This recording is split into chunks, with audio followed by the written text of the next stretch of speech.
नमस्कार दोस्तों, मैं हूं सीए दुर्गेश पाल और आज की इस वीडियो में हम देखने वाले हैं कि यदि हम एक एक्सपोर्टर हैं या तो हम एक्सपोर्टर हैं एज अ गुड एक्सपोर्ट करते हैं या हम कोई सर्विस एक्सपोर्ट करते हैं। एक्सपोर्ट का मतलब हम कोई गुड्स या services out of India export करते हैं, ठीक है। उस कंडीशन में हमें जीएसटी में हम कैसे विदाउट पेमेंट ऑफ जीएसटी उस माल को या सर्विस को एक्सपोर्ट कर सकते हैं, उसके लिए जीएसटी में क्या प्रोसीजर है और कैसे हम उस गुड्स और सर्विसेज को without payment of taxes out of India export कर सकते हैं। जी हाँ, जीएसटी में एक प्रोविज़न है जिसका नाम होता है लेटर ऑफ अंडरटेकिंग और अगेंस्ट बॉन्ड्स। इन दोनों चीज़ों में आप अपना गुड्स या service out of India export कर सकते हो विदाउट पेमेंट ऑफ टैक्सेस। तो उसके लिए आपको क्या करना पड़ता है, यदि आप कोई गुड्स या सर्विसेज इंडिया के बाहर एक्सपोर्ट करते हैं और आप चाह रहे हैं कि उस पर जीएसटी ना लगे, वो एग्जेम्प्टेड हो, तो उसके लिए जीएसटी में क्या करना होगा, जीएसटी पोर्टल में क्या करना होगा। तो उसके लिए जीएसटी पोर्टल में क्या करना होगा, आपको लेटर ऑफ अंडरटेकिंग फाइल करनी होगी।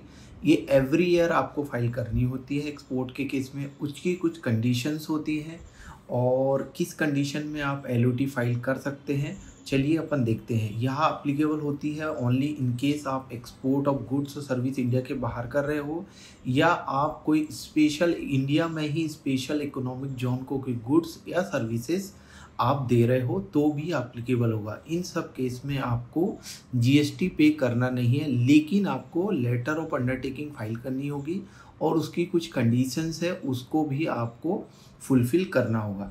तो सबसे पहले हम चलते हैं कि लेटर ऑफ अंडरटेकिंग हम कैसे फाइल कर सकते हैं for export of goods and service without payment of taxes.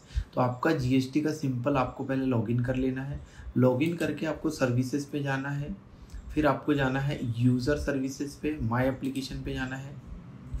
My application पे आप जैसे ही जाएंगे उसके बाद आपको एप्लीकेशन टाइप पे सेलेक्ट करना है लेटर ऑफ अंडरटेकिंग और आपको न्यू एप्लीकेशन पर क्लिक करना है, ठीक है।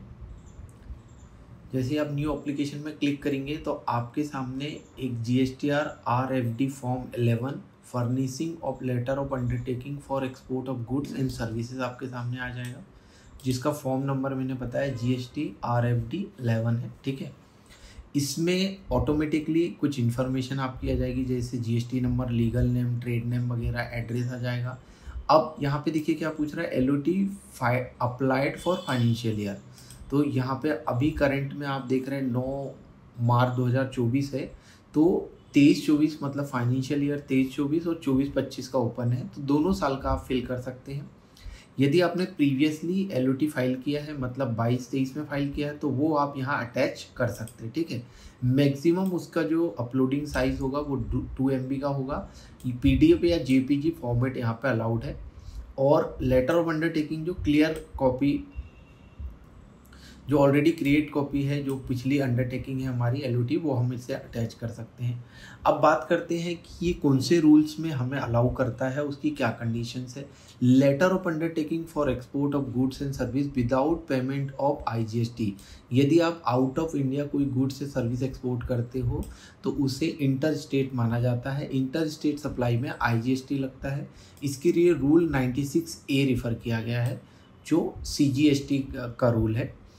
अब हम यहाँ पे देखते हैं एप्लीकेशन किसको जा रही है। अपनी एप्लीकेशन जा रही है president of India through acting a proper officer को अपन अप्लाई कर रहे हैं, ठीक है। क्या बोल रहे हैं, आपका नाम यहाँ पे आ जाएगा, आपका एड्रेस आ जाएगा, having goods and service identification number आ जाएगा।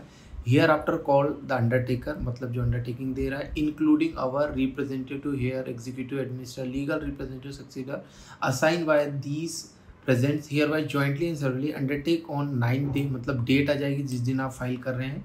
अब मेन होती है उसकी कंडीशन। पहली कंडीशन क्या है, रूल 96A की पहली कंडीशन है टू एक्सपोर्ट ऑफ गुड्स और सर्विस, मतलब आप गुड्स भी एक्सपोर्ट कर सकते हैं, सर्विस भी एक्सपोर्ट कर सकते हैं। कहाँ एक्सपोर्ट करना है, आउट ऑफ इंडिया एक्सपोर्ट करना है या आपको स्पेशल इकोनॉमिक जोन को एक्सपोर्ट करना है। Supply without payment of IGST, मतलब integrated tax, within the specified in sub rule 1 of rule 96 ए, मतलब rule number 1 of rule 96A में जो कंडीशन दी है उस कंडीशन को आपको सेटिस्फाइड करना होगा। तो वो कंडीशंस क्या है, चलो पढ़ लेते हैं। तो ये है आपकी रूल 96A की कंडीशंस, ठीक है। इस कंडीशन को हम पढ़ते हैं कि ये कंडीशन क्या बोलती है, ये कंडीशन को पढ़ते हैं हम, ठीक है। तो रूल 96 क्या बोलता है, रूल 96 क्या बोलता है हम अभी पढ़ते हैं। देखिए, refund of integrated IGST paid on, देखो 96 से क्या बोलता है, refund of integrated tax paid on export of the goods and services under bond और लेटर ऑफ अंडरटेकिंग। तो हम बॉन्ड्स तो दे नहीं रहे, हम दे रहे हैं LOT। क्या दे रहे हैं हम, LUT। रिसेंटली आप इस चीज़ को सुनिए क्योंकि ये काफ़ी इंपॉर्टेंट है LUT के केस में।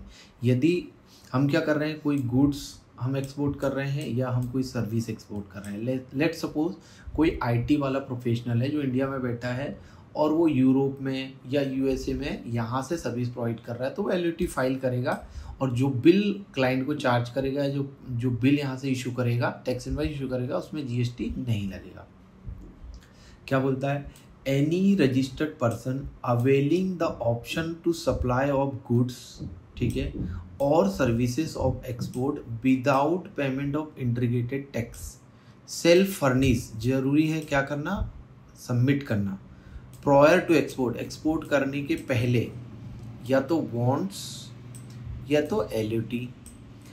आपको गुड्स या service without payment of IGST यदि भेजना है, एक्सपोर्ट करना है, तो एक्सपोर्ट के पहले आपको या तो बॉन्ड एग्जीक्यूट करना है या LOT एग्जीक्यूट करनी है।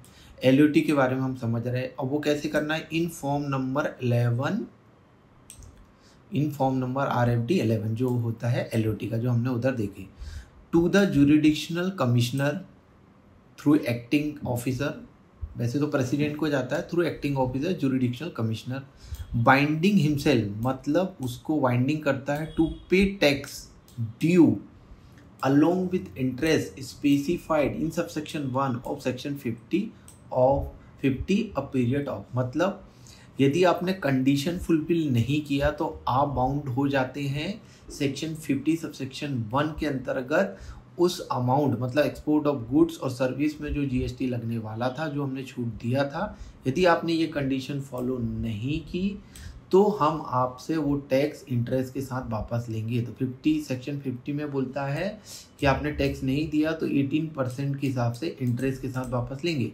लेकिन आपने कंडीशन फुलफिल कर दी, LOT फाइल किया है, LOT की कंडीशन फुलफिल कर दी, तो फिर टैक्स लेने का सवाल ही नहीं है। तो कंडीशन क्या है, यदि LOT फाइल कर रहे हैं तो क्या बोलता है, 15 days after the expiry of 3 month, 15 days after the expiry of 3 month। Let suppose हम 31 मार्च 2024 की बात करते हैं, यहाँ से क्या बोलता है 3 month, 3 month कब होते हैं, यहाँ से 3 month हमारे हो गए अप्रैल मई जून, 30 जून को हमारे 3 month हो गए, राइट, 3 month हमारे 30 जून को हो गए, तो 30 जून और उसके बाद 15 days मतलब 15 जुलाई, ठीक है, 15 जुलाई, okay, from the date of issue of invoice. तो मैंने यदि 31 दिसंबर को इनवाइस इशू किया है तो मुझे कम से कम 15 जुलाई तक मेरा माल एक्सपोर्ट हो जाना चाहिए।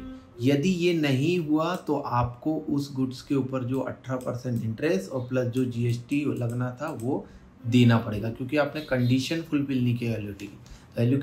LOT की कंडीशंस क्या है, within 3 month from the date of issue of invoice और 15 days एक्स्ट्रा, इस टाइम पे आपको गुड्स एक्सपोर्ट कर देना। और क्या बोलता है, 15 days after the expiry of 1 year और such further period as may be allowed by the commissioner, यदि परमिशन लिए तो, from the date of issue of invoice of export if the payment of such service is not receive by exporter in convertible foreign exchange.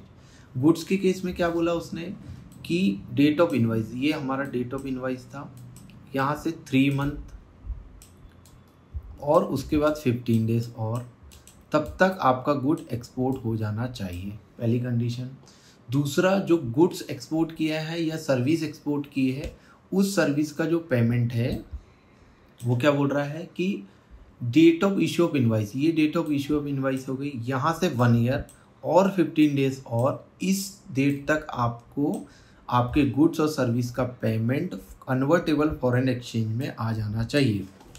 मतलब आपकी bank की तरफ से एक तो इनवॉइस आपके पास आपने जो इशू किया वो रहेगा, दूसरा आपका BRR आपके पास रहेगा, बैंक रेमिटेंस रिसीप्ट, जिसमें बताया जाता है कि कितनी फॉरेन करेंसी मिली है, किसके अगेंस्ट मिली है, क्या कन्वर्टेबल रेट था, सारी डिटेल इस BRR में होती है।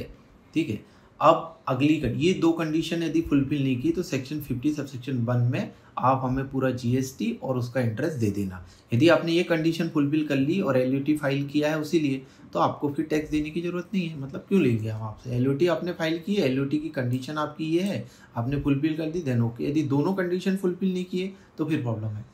अगला क्या बोलता है 96A रूल 1 और rule 2, the detail of export invoice contain, मतलब क्या बोलता है, the detail of the export invoice contain in GSTR 1 furnished on common portal shall be electronic transmitted to system generated by custom. A confirmation that goods covered by the said invoice have been exported out of India shall be electronically transmitted to the common portal from the said system. सीधी सी बात है, जो goods आप export कर रहे हैं तो आपने custom में उसकी बिल ऑफ एंट्री फाइल की होगी, बिल ऑफ एंट्री से ऑटोमेटिकली आपके GSTR 1 में आ जाएगा, आपको उसको एक्सेप्ट करके उसका GSTR 1 फाइल करना जरूरी है। Where the goods are exported within the time specified in Rule 1 जो ऊपर पढ़े हमने, and registered person failed to pay the amount mentioned in sub rule, export as allowed under the bond and LOT shall be withdrawn forthwith and the said amount shall be recovered from the registered person in accordance with the section 79। मतलब ये section है recovery की। यदि आपने ये दो condition जो हमने बोले थे LOT की ये फुलफिल नहीं किया और आपने सेक्शन 50 सबसेक्शन 1 में हमें पेमेंट भी नहीं किया, तो हम प्रोसीजर इनिशिएट करेंगे सेक्शन 79 में, जिससे हम आपकी GST जो लेनी थी वो रिकवर करेंगे। ये सेक्शन 69 रिकवरी का सेक्शन है। The export as allowed under bond और letter of undertaking withdrawal in term of sub rule 3 ये वाला shall be restored immediately when the registered person pay the amount due। जो amount due था आपका, यदि आपने ये दो कंडीशन फुलफिल नहीं की थी तो आपका अमाउंट ड्यू हो गया, वो अमाउंट को आपने पे नहीं किया, 79 में हमने रिकवरी निकाली और पैसे वसूल लिए, तो आपको हम जो LOT जो हमने आपकी वो कर दी थी उसको हम रिस्टोर कर देंगे जैसे आप टैक्स पे कर दोगे। ठीक है, the board by way of notification may specify the condition और safeguard under which a letter of undertaking may furnish in place of bonds। The board by way of notification may specify the condition and safeguard। मतलब bonds और letter of undertaking में board चाहे तो additional कोई condition या specification लगा सकता है। The provision of sub rule 1 shall apply in respect of zero rated supply of goods or services or both to special economic zone और स्पेशल इकोनॉमिक जोन डेवलपर। मतलब special economic zone developer और special economic zone without payment of tax of IGST। क्या होता है जब आप special economic zone developer या special economic zone में सप्लाई करते हैं गुड्स और सर्विस तो उसे इंटर स्टेट सप्लाई माना जाता है। ठीक है, और आपने LOT फाइल की तो वो जीरो रेटेड में जाता है, तो इसके लिए भी LOT फाइल करना जरूरी है और ये दोनों कंडीशन इसके लिए भी ज़रूरी है। ये इम्पॉर्टेंट चीज़ है, ये कंडीशन ये इसके लिए भी, मतलब गुड्स जाना पेमेंट आना वो भी कंडीशन इसके लिए ज़रूरी है। तो ये है हमारा 96 का रूल, ये जो काफ़ी इम्पॉर्टेंट है। ठीक है, अब चलते हैं हम वापस पोर्टल में। अब पोर्टल में हमने ये टिक कर दिए। ठीक है, उसके बाद to observe all the provision of goods and service to act and rule में भी ये भी टिक करना है आपको और ये भी टिक करना है, उसी से रिलेटेड है। उसके बाद सिंपल आपको 2 विटनेस आपको यहाँ पे देने हैं। ठीक है, 2 विटनेस की डिटेल देनी है अदर देन आपके रिलेटिव, अदर देन आपके पार्टनर डायरेक्टर के अलावा आपको 2 विटनेस देने हैं। ठीक है, इंडिपेंडेंट विटनेस देने हैं जो आपसे रिलेटेड नहीं है। 2 विटनेस आपको देने हैं। आपको यहाँ से सीधे अथॉराइज पर्सन सेलेक्ट करना है और आपको प्लेस ऑफ सप्लाई सेलेक्ट करना है और आप सीधे साइन करके आपको फाइल कर देना। लेकिन याद यदि आप प्राइवेट लिमिटेड कंपनी है या LLP है तो अथॉराइजेशन लेटर आपको लगेगा डायरेक्टर का नाम का या पार्टनर का नाम का, वो आपको अटैच करना पड़ेगा। तो ये था हमारा LOT लेटर ऑफ अंडरटेकिंग और बॉन्ड्स जिसमें हम एक्सपोर्ट कर सकते हैं goods and service without payment of IGST। तो आई होप ये वीडियो आपको पसंद आया होगा और प्लीज़ चैनल को सब्सक्राइब कीजिए। Thank you.